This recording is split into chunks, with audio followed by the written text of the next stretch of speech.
والله ما طلعت شمس ولا غربت إلا وأنت.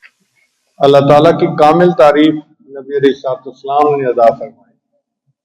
نبی رسول نے فرمایا اللہم لا احصی ثناء علیک، اے اللہ میں آپ کی اس تعریف کا احاطہ کر ہی نہیں سکتا. یعنی ہمارے بدن میں جتنے بال ہیں اتنی زبانیں بن جائیں اور اتنی زبانوں سے ہم اللہ کی تعریفیں کرنی شروع کر دیں، ہم اللہ کی تعریف پھر بھی نہیں ادا کر سکتے. انت، اللہ تو ہے، کما اثنیت علی نفسک، جیسے تو نے اپنی تعریف خود بیان کی ہے. اور اللہ اپنی تعریف کیسے بیان فرماتے ہیں؟ اللہ کا ارشاد ہے وَلَوْ أَنَّ مَا فِي الْأَرْضِ مِنْ شَجَرَةٍ أَقْلَامٌ وَالْبَحْرِ يَمُدُّهُ مِنْ بَعْدِهِ سَبْعَةُ أَبْحُرٍ مَا نَفِدَتْ كَلِمَاتُ اللَّهِ. ساری دنیا کے اندر جتنے درخت ہیں ان کی کلمیں بنائی جاتی ہیں، اور جتنا ساری دنیا کے سمندروں کا پانی ہے اس کو سیاہی بنا دیا جاتا. ان کلموں سے اور اس سیاہی سے تیرے رب کی تعریفیں لکھنی شروع کی جاتی تو ایک وقت آتا کہ یہ کلمیں ٹوٹ جاتی، یہ سیاہی تو ختم ہو جاتی، تیرے رب کی تعریفیں کبھی ختم نہ ہوتی. پھر انسان کے پاس اگر کچھ کمالات ہیں تو اس کے ذاتی نہیں ہے، اللہ رب العزت کی دین ہے. ہمیں جو کچھ ملا ہے اللہ نے ہمیں دیا ہے تو ملا ہے. آپ غور کریں، اللہ ہمیں بینائی نہ دیتے ہم اندھے ہوتے، سماعت نہ دیتے ہم بہرے ہوتے، بولنا نہ دیتے تو ہم گونگے ہوتے. اللہ تعالیٰ ہمیں عقل نہ دیتے ہم پاگل ہوتے، لباس نہ دیتے ہم ننگے ہوتے، پانی نہ دیتے ہم پیاسے ہوتے، اللہ ہمیں کھانا نہ دیتے ہم بھوکے ہوتے، اللہ ہمیں علم نہ دیتے ہم جاہل ہوتے، اللہ تعالیٰ ہمیں اگر عزت نہ دیتے ہم ذلیل ہوتے. آج جو نعمتیں ہمارے پاس ہیں یہ سب کی سب اللہ رب العزت کی عطا کرتا ہے. چنانچہ انبیاء کرام کے بعد سب سے جو کامل ہستی ہیں وہ سیدنا صدیق اکبر رضی اللہ تعالیٰ عنہ کی. سیدنا صدیق اکبر رضی اللہ تعالیٰ عنہ نے اللہ رب العزت کی عظمت کو خوب پہچانا. چنانچہ نبی علیہ السلام نے ان کے بارے میں فرمایا من اراد ان ينظر الى المیت یمشی علی الارض فلینظر الى ابن ابی قحافہ. جو بندہ چاہے کہ زمین پر کسی چلتے ہوئے لاش کو دیکھے تو ابو قحافہ کا بیٹا یعنی ابو بکر کو دیکھے. یعنی ان کی فنائیت کا یہ حال تھا کہ نبی علیہ السلام نے فرمایا کوئی جیسے زندہ چلتی ہوئی لاش ہوتی ہے. اور سیدنا صدیق انہوں نے ایک عجیب بات کہی ہے، فرمایا پاک ہے وہ ذات جس نے اپنے تک پہنچنے کے لیے عاجزی کے سوا کوئی دوسرا راستہ ہی نہیں بنایا. کیا خوبصورت بات کہی ہے، سونے کی سیاہی سے لکھنے کے قابل. پاک ہے وہ ذات جس نے اپنے تک پہنچنے کے لیے عاجزی کے سوا کوئی دوسرا راستہ ہی نہیں بنایا. چنانچہ حدیث قدسی ہے، اللہ تعالیٰ فرماتے ہیں الکبریاء ردائی، تکبر میری چادر ہے، والعظمت ازاری، اور عظمت میرا لباس ہے. اور جو شخص مجھ سے میرا لباس ہے میری چادر چھیننے کی کوشش کرتا ہے میں اس کو ٹکڑے ٹکڑے کر دیتا ہوں.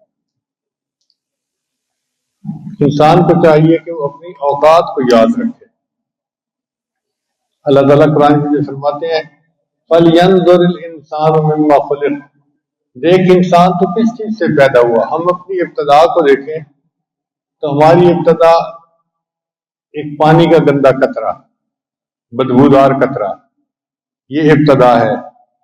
اب جس بندے کی ابتدا ہی اس پانی کے گندے قطرے سے پڑی ہو وہ کیا تکبر کر سکتا ہے.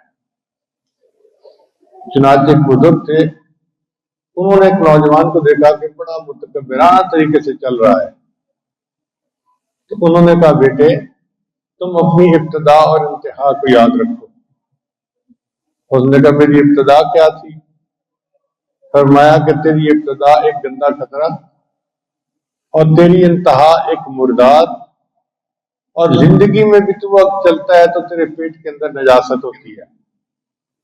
کون بندہ ہے جس کے پیٹ میں ہر وقت نجاست نہیں ہے؟ تو ہم جو پیٹ میں ہر وقت نجاست اٹھائے پھرتے ہیں، ہم کوئی بڑا بول کیسے بول سکتے ہیں؟ اور انسان یہ اس وقت ذہن میں یاد رکھتا ہے جب اس کو اپنی اوقات یاد رہے. کہتے ہیں کہ سلطان محمود غزنوی کا ایک غلام تھا، اس کا نام تھا ایاز.